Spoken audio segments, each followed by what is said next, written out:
प्यास की गहराई में, दर्द में रुसवाई में मुझे तुम याद आते हो, मुझे तुम याद आते हो। गीत में शहनाई में, ख्वाब में पुरवाई में, धूप में परछाई में मुझे तुम याद आते हो,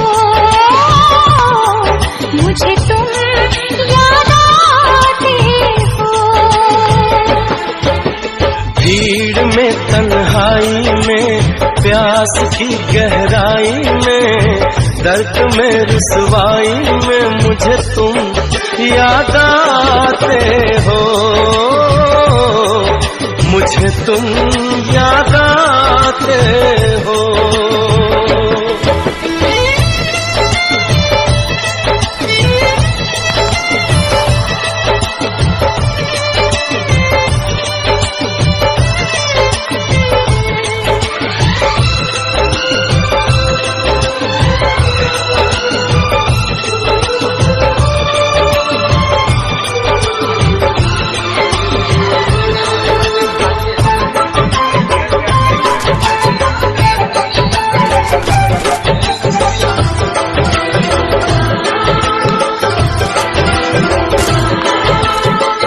तेरी चाहते मेरी जिंदगी, तेरे प्यार को मैं भुला ना सकूं।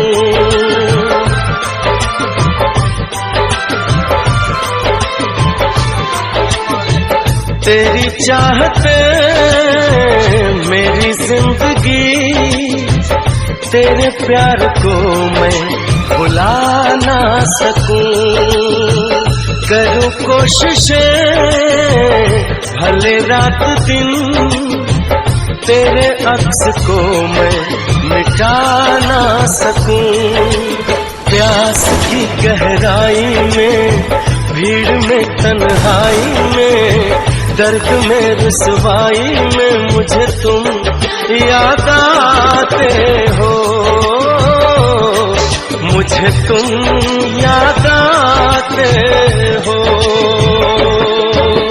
गीत में शहनाई में, ख्वाब में पुरवाई में, धूप में परछाई में मुझे तुम याद आते हो, मुझे तुम याद आते हो।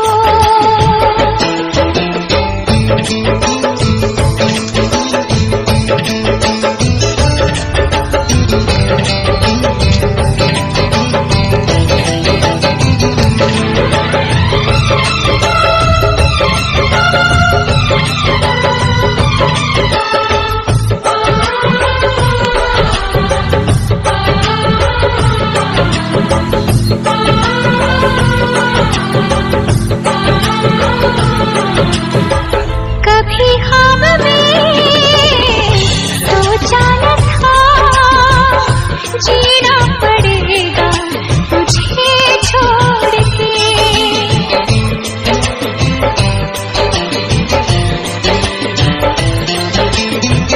कभी ख्वाब में सोचा न था, जीना पड़ेगा तुझे छोड़ के। सनम जो तेरा इशारा मिले, चली आओ सारी कसम तोड़ के। जुल्फ की रानाई में, भीड़ में तन्हाई में, दर्द में रुसवाई में मुझे तुम याद आते हो, मुझे तुम याद आते हो।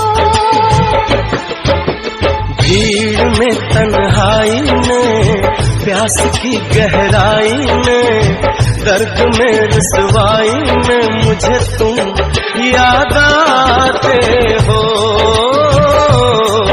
मुझे तुम याद आते हो।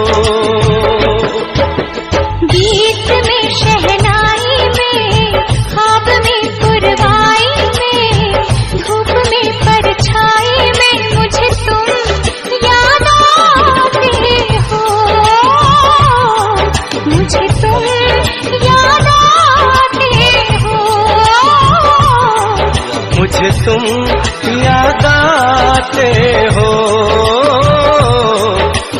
मुझे तुम याद आते हो।